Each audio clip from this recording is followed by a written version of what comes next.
them because you don't know how it's going to turn out. My kids empowered me to get out. What's going on with this remote learning and in the midst of COVID? Working for different elected officials, learning and understanding how to put your community first.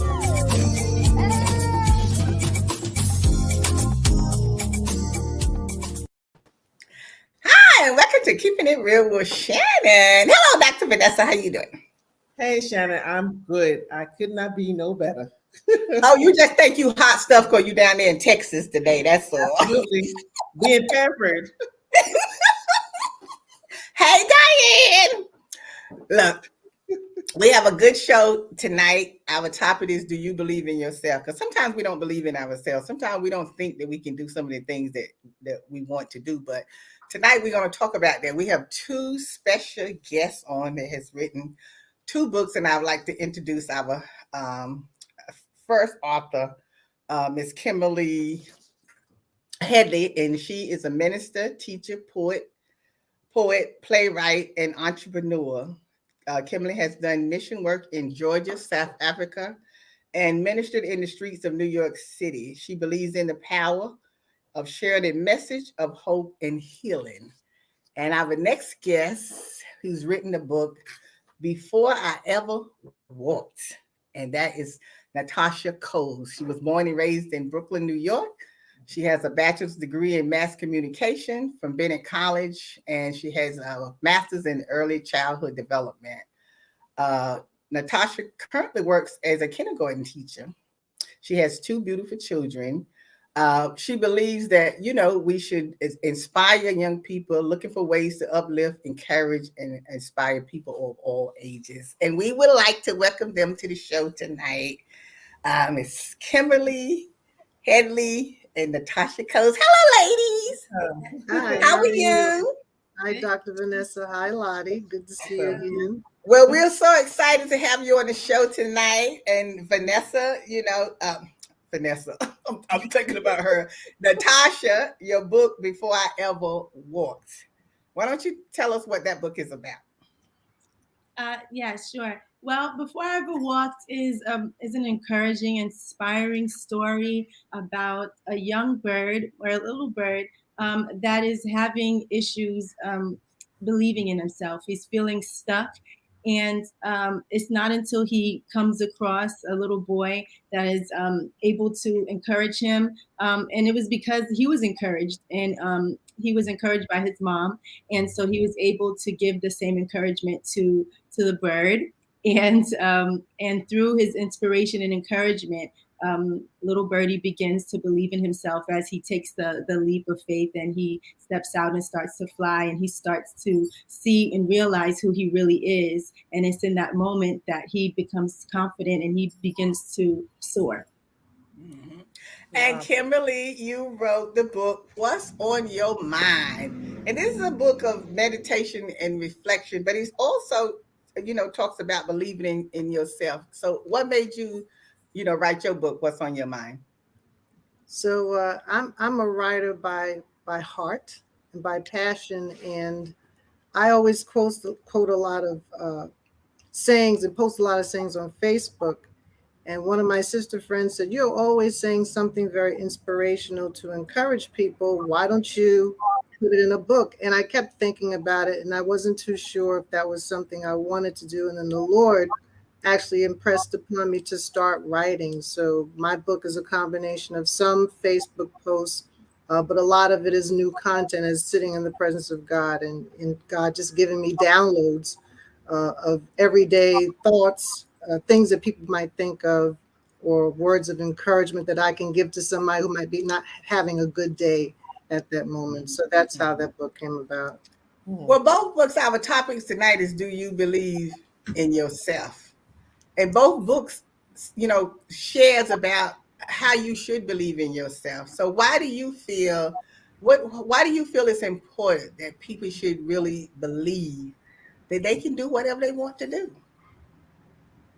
Well, personally, I've actually grown up, like, all my life, my childhood, I was very fearful I had extreme, and I didn't even realize how extremely fearful I was. But in high school, let's say in college, like I didn't want to raise my hand. I would have like reports sometimes or presentations, and I would not go. Like I already knew I was getting like A's in that class, so I'm like maybe teacher's gonna drop the lowest grade. But I just felt like I couldn't do it, and I feel like it wasn't until I got older that I started really pushing myself to overcome my fears and say, like I love to dance. I'm very I love to sing. Those are all things that I love to do. But I spent most of my life afraid to do it because of embarrassment or things like that. And so, at the end of the day, I've come to realize that the most successful people in life are the ones who are hardworking and who believe in themselves. It's those people that have the confidence. And sometimes you see people, I'm like,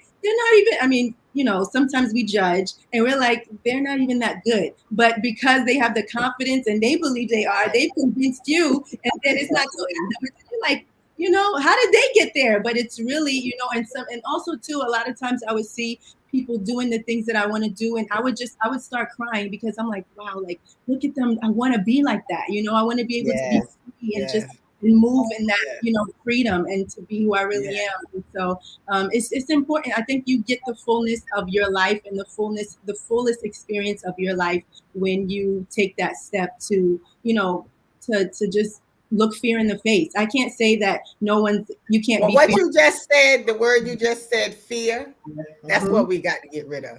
Fear. Absolutely. And that's the thing. I wouldn't even say that we have to get rid of it, because I think it's a natural part of it. Like our bodies are wired, the way our brains are, to kind of like, if we don't know fear, then we're in trouble. You know what I mean? Right. So well, that's true. That's true. So Yeah, the defense mechanism, that fight or flight. Exactly. So you need to be aware of fear, but there's an unhealthy fear that causes us to become stuck. And it's that we need to be able to face, right? So we need to be able to overcome fear. And I think the biggest thing about, even in the book, Birdie Blue, it wasn't until he changed his mind, and it's about a shifting in your mindset. And it's about, the way that you speak. As a man speaketh, as a man believeth in his heart, so is he, And so it's about the reframing and the rethinking, or thinking about the situation, or seeing yourself in a more positive light. Well, Natasha, since you work with kids, young kids, I know sometimes it's hard and difficult. They could be transitioning from another neighborhood, or their first time at school. How do you incorporate your book, the methodology and the strategies in your book with your lessons, with your curriculum? Well, we have a special thing. I think the schools now are big, or are becoming aware of the importance of relating to or educating the whole child. And so they are big on like a social emotional awareness and things like that. So we have conversations, their curriculum that is already specifically that we have to align with. But that curriculum basically speaks about knowing who you are. You're unique, you're special, challenging them and pushing them to do the things that that are in their heart. So I have a lot of kids that are shy. I have a lot of kids that say, I can't do this. I have one student that, Miss Toll's writing is just not my thing. I just can't do it, And so we're always talking about what is a new thing now, is like the growth mindset. And so we're talking about the power of your yet. And it's not that you won't ever be able to do it. You might not be able to do it right now, but we really want to say, I can't do it yet. And we work toward that that mindset. And in my classroom, it's not can't. Okay, it's just not yet. So Kimberly, how do you feel about, because yours is coming from a spiritual side, and I think that we need to have a little more faith and be willing to step out on faith in things that we want to do. So even if we start in a business, or just like you write in the book or whatever, you keep putting it off and said, oh, well, I don't know if I can do it or not. But I think sometimes we just really need to have that faith in us. Yeah. To put that challenge in us. Well, faith is not easy to have. Faith is a process. I believe that procrastination is the greatest enemy to progress.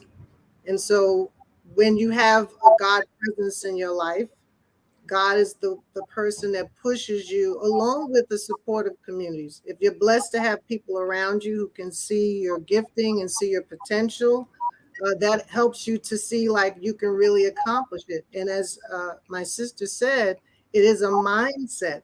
And when your mind is transformed and renewed, you can begin to see yourself in a different perspective and have a different trajectory about where you want to go. And so words have power. Scripture says death and life are in the power of the tongue. So what you speak is what you can become. So if I keep saying I can't do it, I won't do it.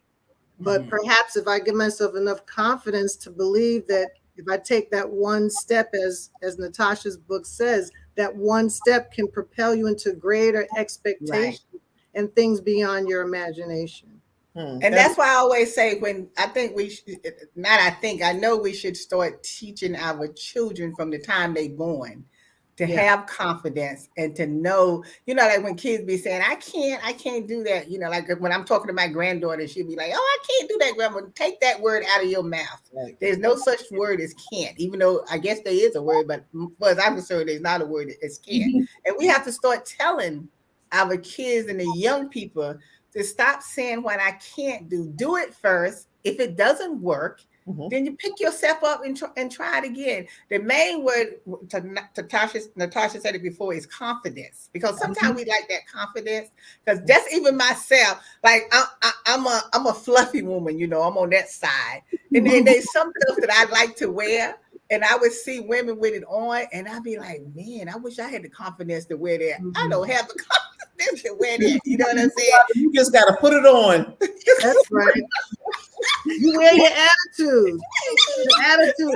Listen, you can wear something frumpy, but if your attitude is confident, people wouldn't even see the frumpiness. They would see this person stepping into this outfit. She's doing her thing. So, yeah. Go on, put it on, Lottie. Now, wait a minute, Kimberly. We got to make sure we got to check out what you put on first. I was like, but you should ask a good friend before you leave. Right, ask a good friend. No. Now, what I'm talking about, like those tight stretch pants, the tight stretch pants. And I see large women like me with them on, and they just got like the short top on, and I'd be like, no, I can't. I can't, but I wish I did have that kind of confidence. I do it, you know what I'm saying? I mean, I have confidence in everything else like I do, but just to me, some things you just can't do, right? But I mean, as far as like the work ethics and, personal stuff like that, I have the confidence I can do it, and I'm not afraid to do it. I'll just do it if something happened to me. Most of the time I sit up and laugh at my own self. So that's where I am. But we're going to take a quick break and we're going to come back with more Natasha and Kimberly. We'll be right back. It's Shannon. It's Shannon. This year, celebrate Vote Early Day. And make your voice heard. Each year, the amount of people voting early grows. And this fall, over 220 million Americans can vote early. In person. By dropping off their ballot. Or mailing it in. With so many options, you can vote when it's convenient for you. Election day is the last day to cast your ballot. So the question isn't why vote early. It's why wait. Join the celebration and find out how you can vote early at voteearlyday.org.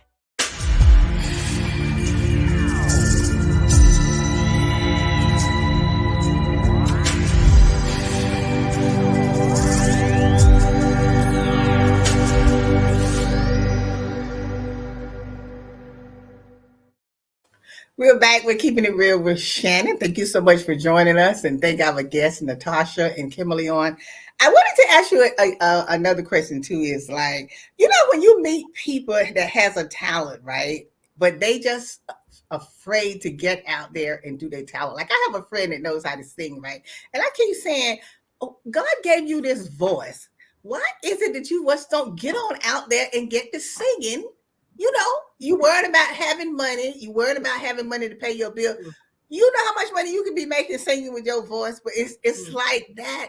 I don't know what's missing there. You don't want to pound the person. You don't understand what I'm saying? But it's like, how do we try to convince somebody to take that talent and use it? Because I think when God gives you a talent, you should use that talent that he gave you. I'm gonna say that this is my story, and That's her story. I'm still a work in progress. But like I said, and I'm blessed in one of the ways that, like, there are many things that, like, oh, if I wanted to do it, it's almost like I could do it, But the fear, I think, for me personally, it's being overly critical of yourself, and those are things that, like, hinder you.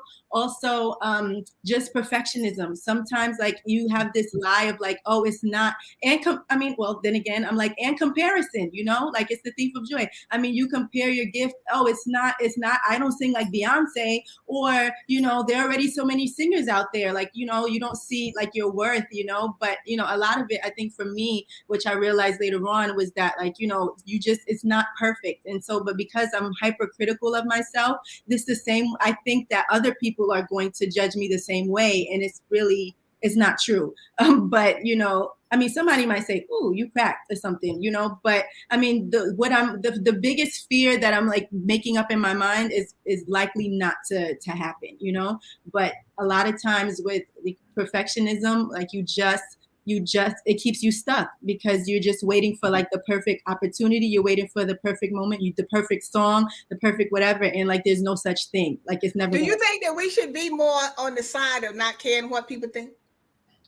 Yeah, I think that you should. I think a better way to put it is not take yourself so seriously. I think that, I think you should, care to a certain extent, but at the same time, because you want to govern yourself, in a certain way, whatever was appropriate. But for the most part, I think not taking yourself too seriously, it allows you to be more free, and, like, hey, if I mess up, I messed up, like you were saying, Exactly. That was my point. That was my point, because I have a bad attitude. I'm working on it. My mother, told me I need to work on it, but I have the attitude, like, I don't care what people think. When I say stuff, I do stuff, and people criticize. Well, that's your problem. That's not my problem. That's your problem.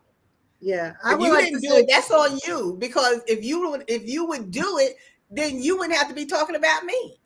Yeah, I want to say too that part of, I feel, the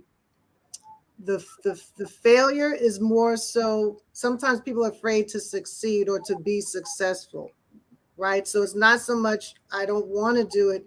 Sometimes it's I don't want to do it because I might actually be good at it. And people may not be able to handle the success that comes with actually achieving it and being well at it.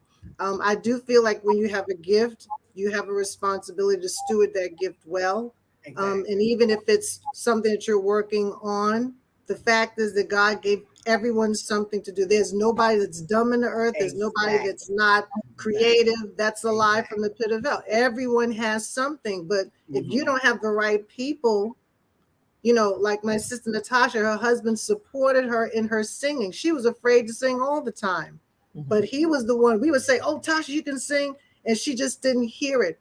It's not that she didn't necessarily always believe it. It was like, what happens if I step out and do it?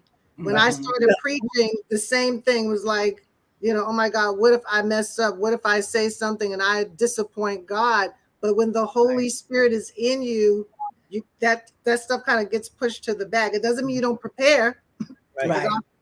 He's not saying you make a fool of yourself, but just, yes. But sometimes we have to differentiate fear from procrastination. Right. Because sometimes people can get them confused. And sometimes we may not think that we're helping someone, but we're making a difference in somebody's life. Right. Even if you make that mistake, it's not a mistake that is intentional, but that message prior to the mistake or what you felt was corrected, somebody had already heard. Somebody Absolutely. So it's just really stepping out in faith, like you say, but you have to have the support, like you said about Natasha. But I want to know about this song that you got going on. I was just getting ready to say that, Vanessa.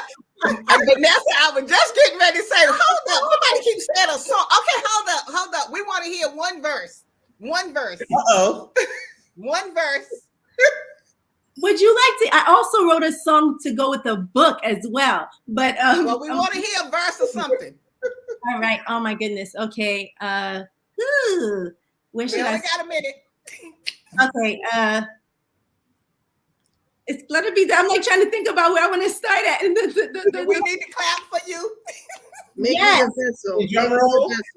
Okay, make me a vessel, I'll be your temple, declaring signs and wonders. Let it be done, all for your glory. You go before me, declaring signs and wonders. Let it be done.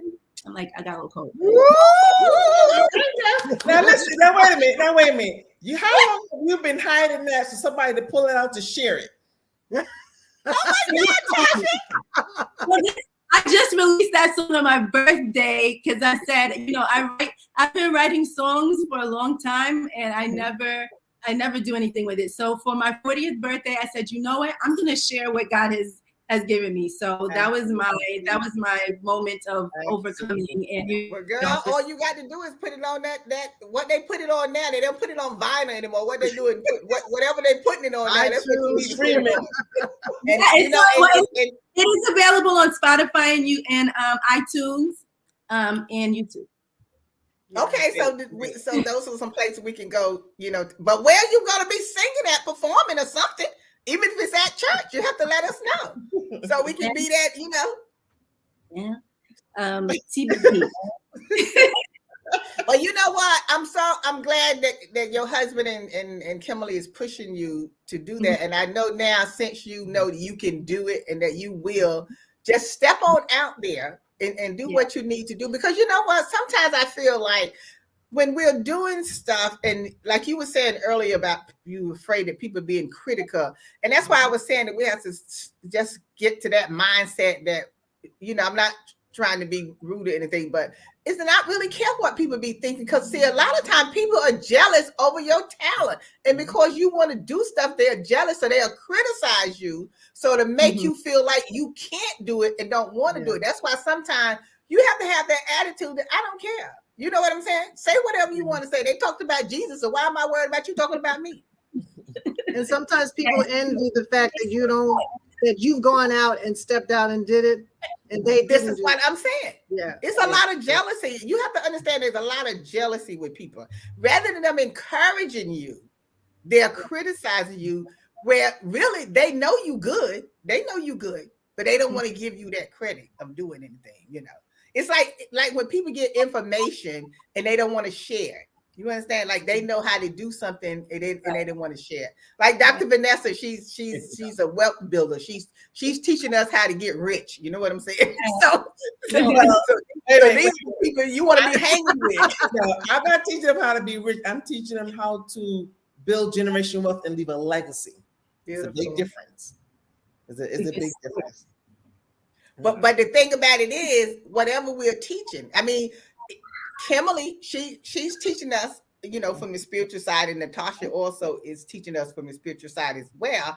Even though we're talking about the books that you wrote and everything, but you still got to have that confidence, and you got to know that have that determination and motivation. Yeah. If you don't have a passion, if you're not motivated and determination about your passion, nothing is going to happen. But if you're passionate about something, you would do whatever it takes to make it work. That's how I feel about it. Someone's saying they want me to talk more about my book. Well, okay. What's on Your Mind is really it's an evangelistic book. It's a book because I used to preach on the streets of New York, subway, going up and down downtown Brooklyn. I feel that everyone's not going to come into the church. And so when I wrote the book, it's for people to understand that God loves you and can meet you at any point in your life, no matter how difficult life becomes, no matter how many challenges.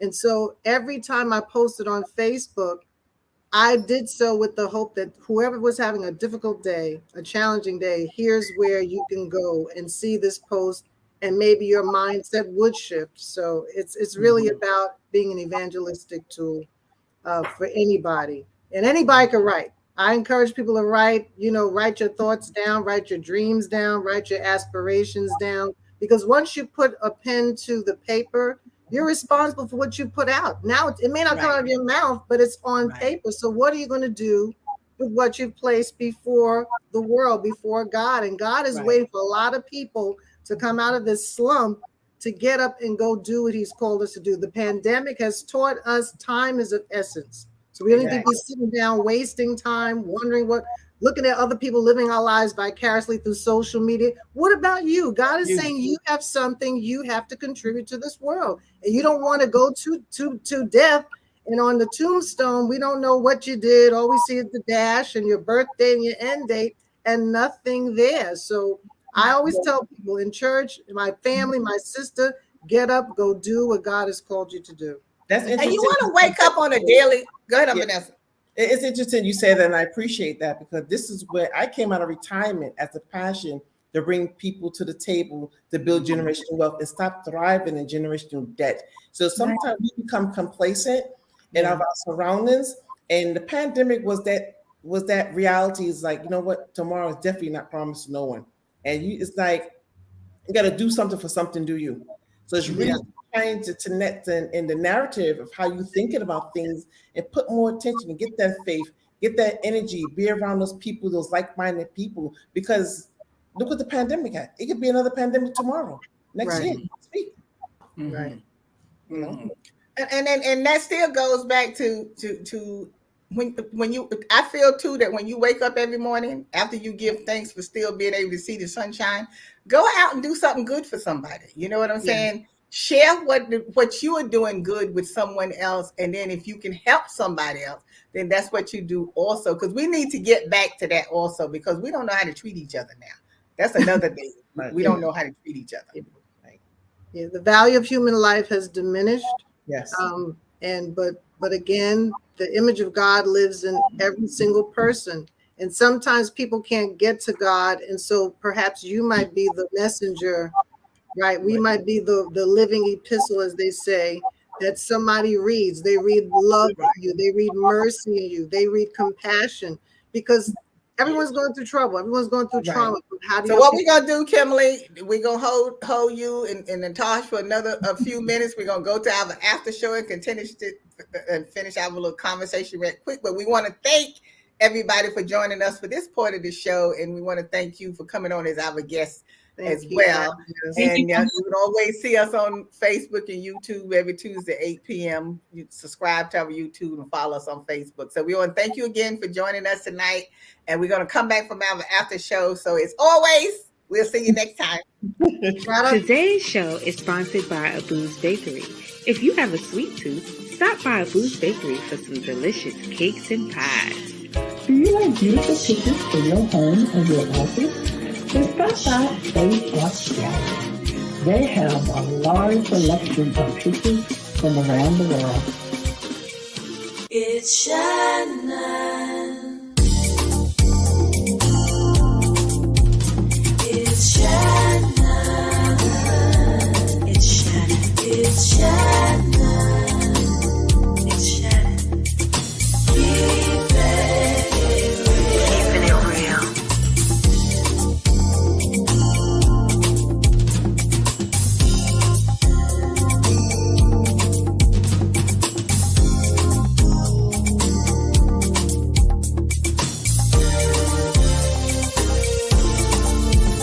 It's Shannon.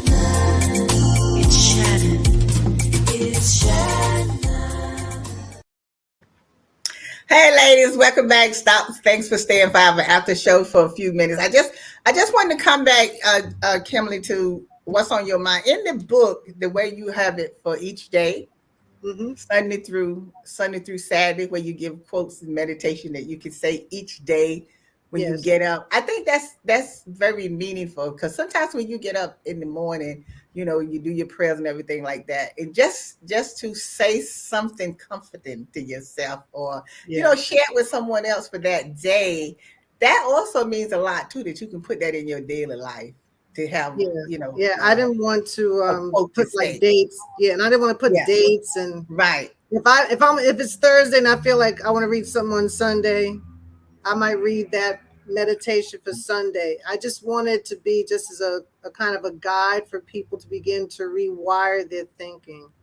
You know, every morning I pray, you know, I talk to the Lord, you know, and say something to God. And sometimes we don't know what to say to God. And so it might be that book or another book that kind of gives you a little kind of nudge. Well, here's where I can talk to God through these words. These words are speaking to me today. So yeah, I'm grateful that Yeah, I'm able to because do it's just like I'm pretty sure Natasha be singing every day. She says something in singing every day. I'm always singing.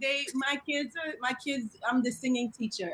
Even if I'm giving them directives or they're not listening, I'm stopping them with a song. I'm giving them directives with a song. They're probably like, "Oh my goodness, do you love to sing?" Yes, I do. How did you? I'm always singing. But I think it's always so. I'm always so encouraged too because then they start to do it. After a while, like suddenly they're like singing something, or they're just starting to call somebody's name, and it's a song, and it's uplifting. And so then they realize like, oh, you can make a song out of anything.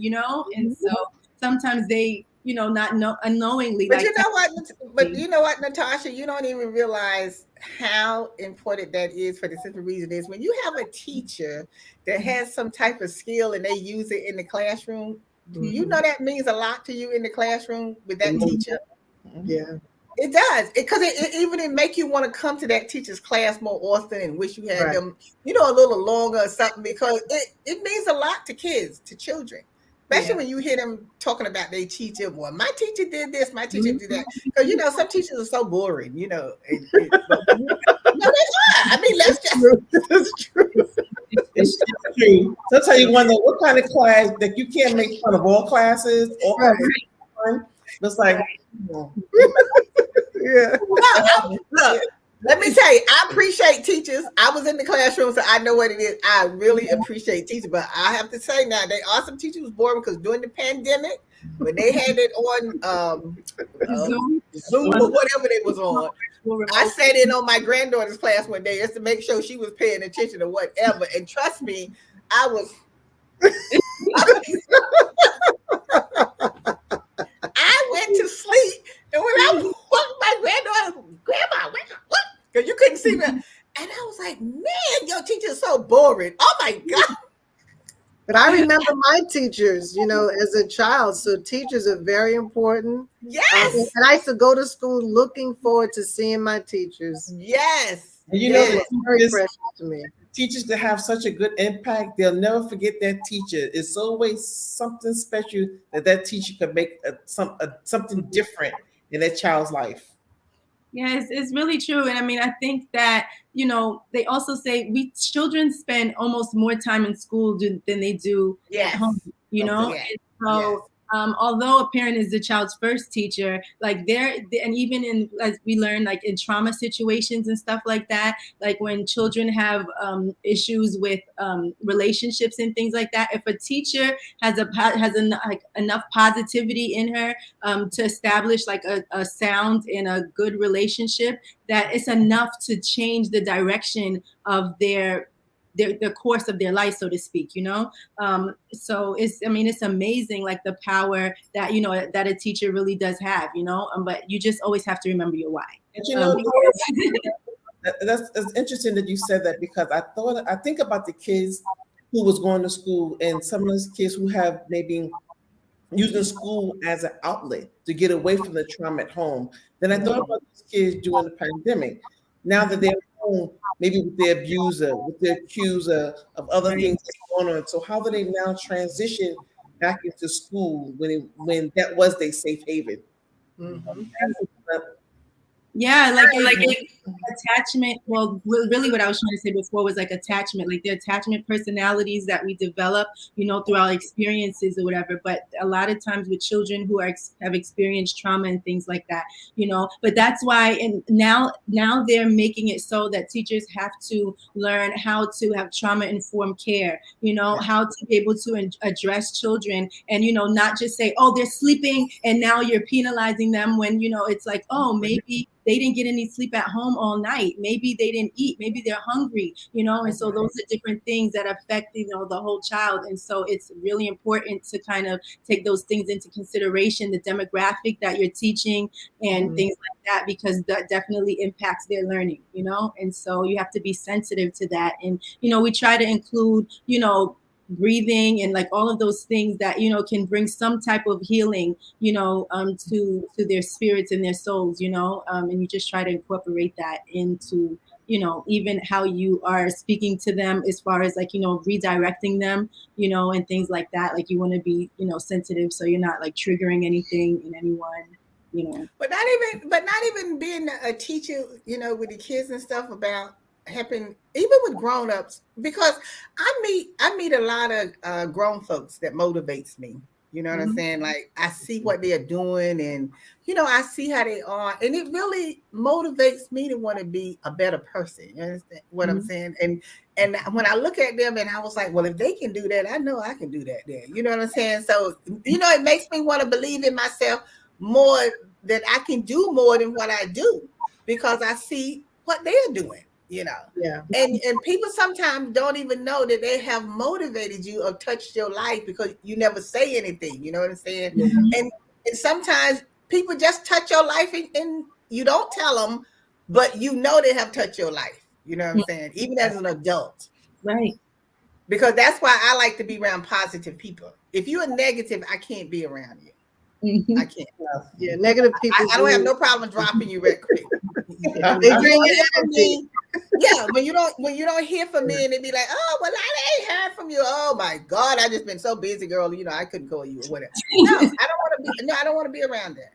I don't want to be around. It's important who you center yourself around. You know, I think everyone has to be very discerning, right? Because I believe in destiny relationships. I don't waste time with people who are not a part of my destiny.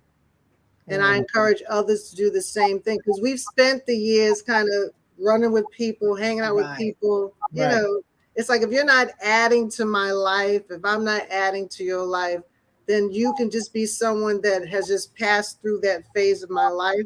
But it's about destiny, and it's about us building together. How do my resources, how do my relationships help you to enhance what you're doing?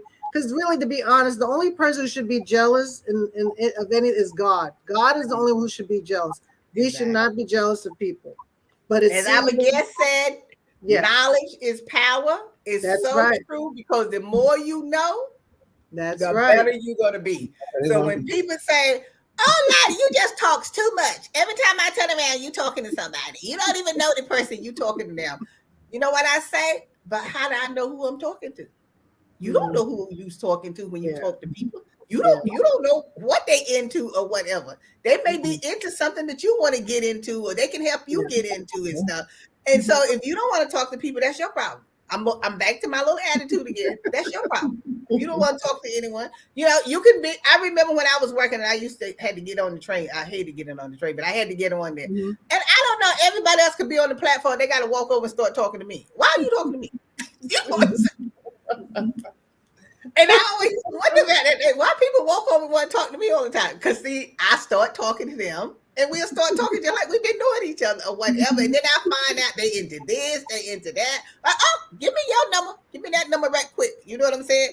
Because then I can invite you to something. I can tell you something or whatever. Just like Natasha now. And so I'll be calling her to sing. You know what I'm saying? I never knew who I'm talking to. There you go. That's Natasha, yes. Absolutely. You never know who you're talking to. It's true. That's why you can't. It was just about the book. Right.